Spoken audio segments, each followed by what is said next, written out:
Welcome to the Bag Hack Digest.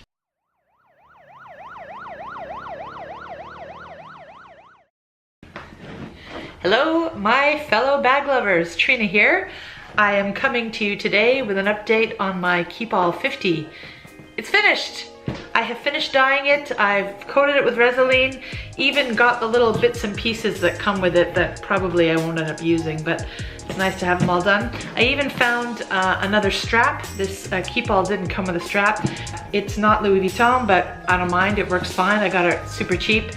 And it was also vachetta leather, so I dyed this one too. Had enough dye, no problems. Yay, looks fantastic. Looks just, it was just about as easy as doing this one here, but there was a lot more leather to cover, so it did take some more time.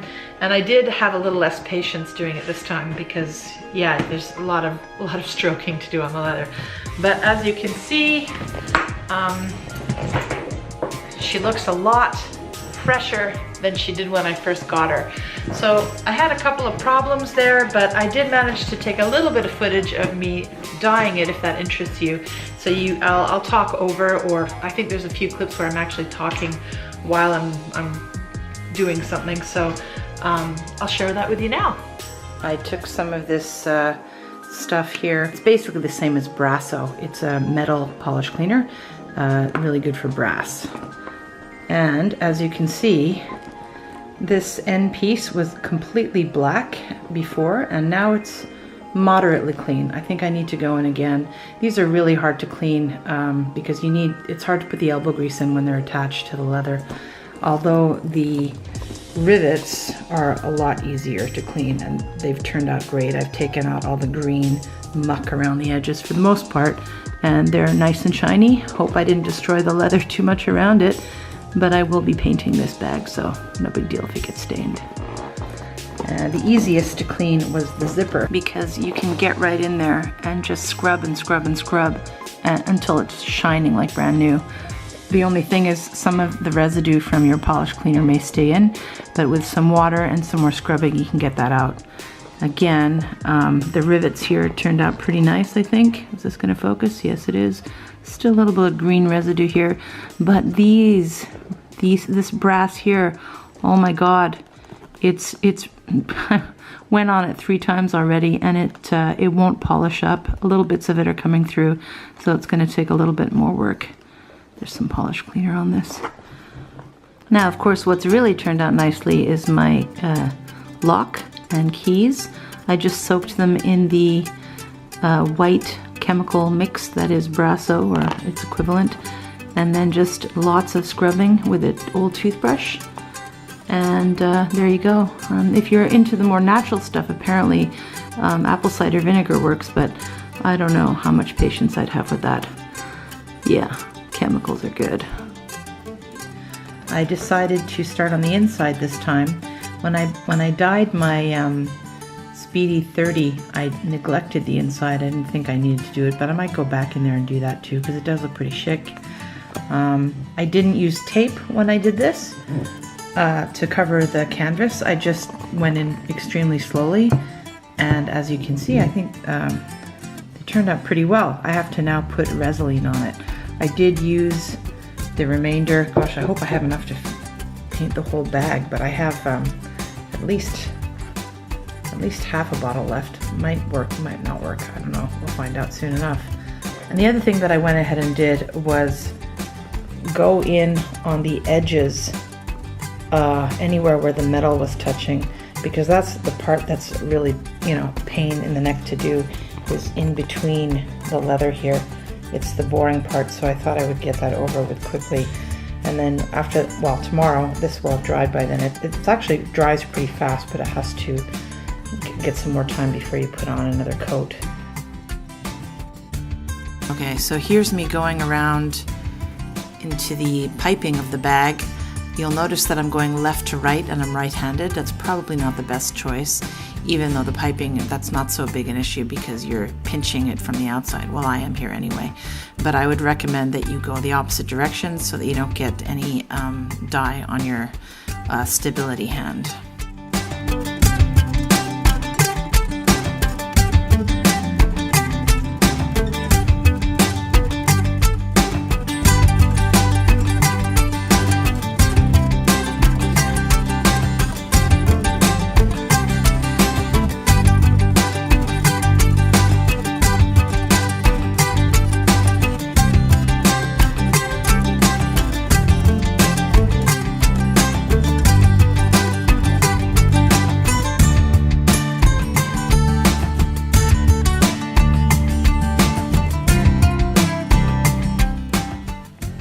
You could definitely get away with using a bigger brush to paint the main parts of the bag.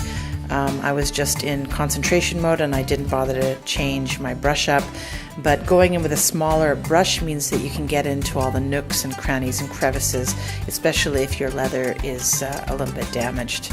In my case, sometimes quite a fair bit damaged. So more precision with a smaller brush. And I used a lot of quick downward strokes as I went up the strip, as you can see here, so that allowed me to go over a little bit on parts I might have missed and to catch any pooling, although as I said earlier, that wasn't a problem.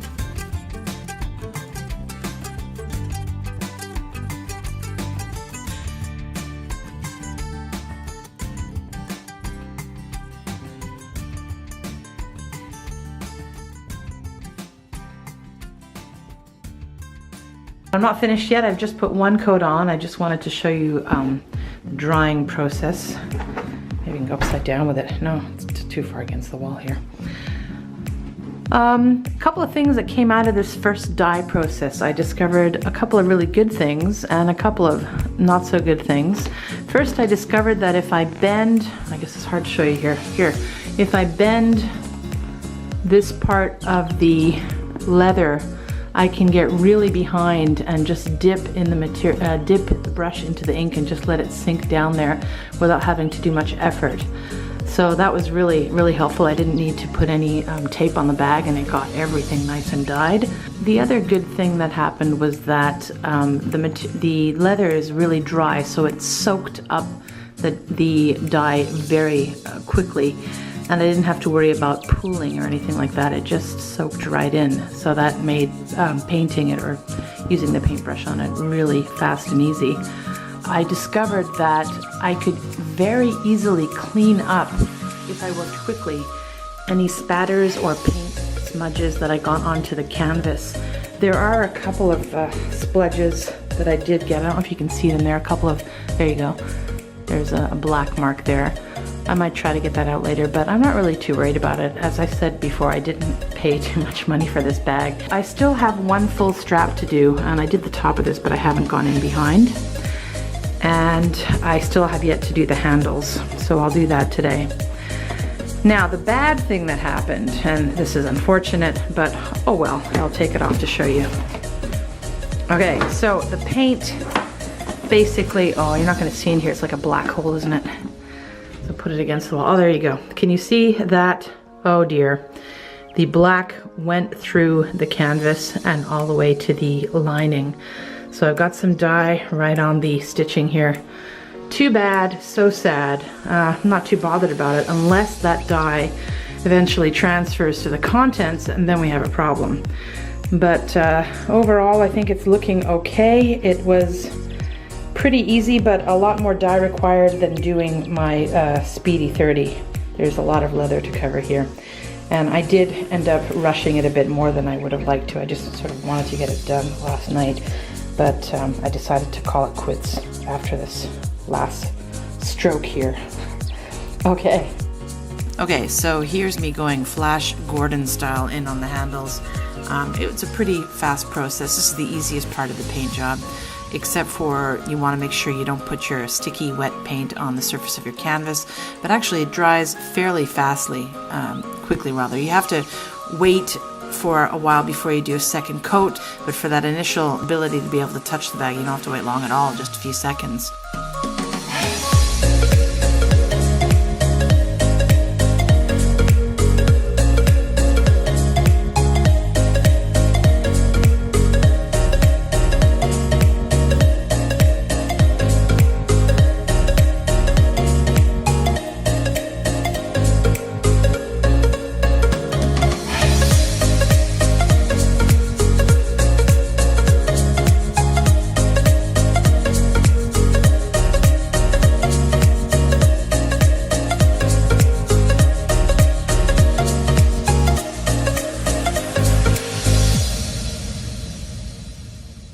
So here we have some close-up shots of the final result. I think I will go in and polish the brass again. I'm finding that with each effort that I make to polish it up, the effectiveness rises. I get a really shiny result. I noticed that sometimes I thought the brass was chipped or it was, just so old it couldn't be salvaged, but all of that chipping, or so I thought it was chipping, was just residue and, tarnish stuck on the brass, and it did come off.